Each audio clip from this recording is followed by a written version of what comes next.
Hello, আসসালামু আলাইকুম সবাইকে। আশা করছি সবাই ভালো আছেন। আমরাও আল্লাহর রহমতে ভালো আছি। আজকে আপনাদের সাথে শেয়ার করতে যাচ্ছি মার রান্না করা স্পেশাল একটি মুরগির বিরিয়ানি। এই মুরগিগুলো গতকাল রাতে আনা হয়েছিল আর সেখান থেকে 6টা মুরগি ভাইয়া জবাই করে কেটে ছিলে রেখেছে। তো বিরিয়ানি রান্না করার জন্য আমি একটি মুরগিকে 4 পিস করে কেটে ভালোমতো ধুয়ে রেখেছি। তারপর পোলার চালটাকেও আমি ভালোমতো ধুয়ে ঝরিয়ে রেখেছি। প্রথমত আমি কড়াইতে তেল দিয়ে পেঁয়াজ কুচিগুলোকে দিয়ে দিয়েছি বেরেস্তা করার জন্য। বিরিয়ানিতে কোনো কাঁচা পেঁয়াজ ইউজ করা হবে না, সম্পূর্ণ বেরেস্তাটাই দেয়া হবে, তাই আমি পেঁয়াজগুলোকে ভালোভাবে বেরেস্তা করে নিলাম। তারপর আমি আলুগুলোকে ছিলে একটু লবণ, মরিচ আর একটু চিনি দিয়ে কিছুক্ষণের জন্য মাখিয়ে রেখেছি। আর পেঁয়াজ বেরেস্তা করার সে একই কড়াইতে আমি আলুগুলোকেও ভালোভাবে ভেজে নিলাম। মুরগিগুলোকে কিছুক্ষণ ম্যারিনেট করে রাখার জন্য মা এখানে একে একে সবগুলো মশলা দিয়ে দিচ্ছিল। অনেকগুলো গুঁড়ো দুধ এবং টক দইও দিয়েছে, আরো দিয়েছে জয়ফল, জয়ত্রী, পোস্ত, ঘি, আরো অনেক ধরনের মশলা দিয়েছে। মা বিরিয়ানি, কাচ্চি এই ধরনের রান্নাগুলোতে অনেক ধরনের মশলা ইউজ করে। সবগুলো মশলার নাম আমার এখন মনে নিতে বলতে পারছি না। এখন মা আগে থেকে ভেজে রাখা পেঁয়াজ বেরেস্তাগুলোও দিয়ে দিচ্ছে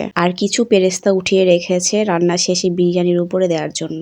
মশলার সাথে মুরগির মাংসগুলোকে ভালোভাবে মাখিয়ে আধা ঘন্টার মতো মেরিনেট করে রেখেছিল। মাংসটা মেরিনেট হতে হতে মা বলল উপরে লাকড়ির চুলাটাকে ঠিকঠাক করে দিতে, কারণ আজকে রান্নাটা হবে লাকড়ির চুলায়। আমাদের বাসায় 6 তলার ছাদ দেওয়া, কিন্তু ফ্ল্যাট এখনো কমপ্লিট করা হয়নি, তাই বড়সড় রান্না হলে মা উপরেই বসিয়ে দেয়। তো আজকের রান্নাটা সেখানেই হবে। তারপর ভাইয়া উপরে চুলাটা সুন্দরভাবে সেট করে হাঁড়িটাকে নিয়ে চুলাতে বসিয়ে দেয়। প্রথমে মা আগে মশলার মধ্যে মুরগিটাকে সুন্দরভাবে কষিয়ে নিবে। লাকড়ির চুলায় রান্না খুব দ্রুত হয়ে যায় আর মা রান্না করছিল, আমরা সাইড দিয়ে বসে বসে দেখছিলাম। আজকে বেশ ভালোই ঠান্ডা পড়েছে। মা রান্না করছিল আর আমরা সবাই সাইড দিয়ে বসে আগুনের তাপ পোহাচ্ছিলাম। মা মাংসটাকে ভালোভাবে কষিয়ে একটি বোলের মধ্যে উঠিয়ে নিয়েছে। সেই কষানো মশলার মধ্যেই ভাজা আলুগুলোও দিয়ে দিয়েছে। এই পর্যায়ে মা আগে থেকেই ফুটিয়ে রাখা আখনি পানিটাও দিয়ে দিল। আখনি পানিটা দেওয়ার পর জাল দিয়ে ভালোভাবে পানিটাকে ফুটিয়ে নিল। পানিটা ফুটে আসলে মা আগে থেকেই ধুয়ে রাখা পোলাওয়ের চালগুলো হাঁড়িতে দিয়ে দিল। তারপর হাই হিটে রান্না করে নিয়েছে।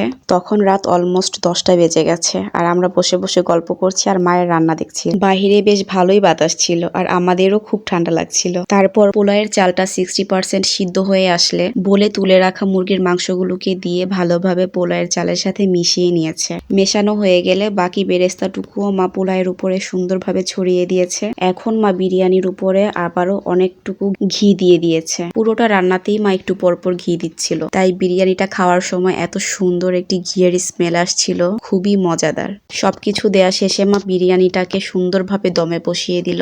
10-15 মিনিট বিরিয়ানিটাকে দম দেওয়ার পর রান্নাটা কমপ্লিট হয়ে গেছে। তারপর রাতে আমরা সবাই মিলে একসাথে খাওয়া দাওয়া করেছি। ট্রাস্ট মি, বিরিয়ানিটা অনেক মজা হয়েছিল। মার যে কোনো রান্নাই খেতে ভীষণ মজা হয়। খেয়ে সবাই খুব প্রশংসা করেছে মার। তো ভালো থাকবেন সবাই, আল্লাহ হাফেজ।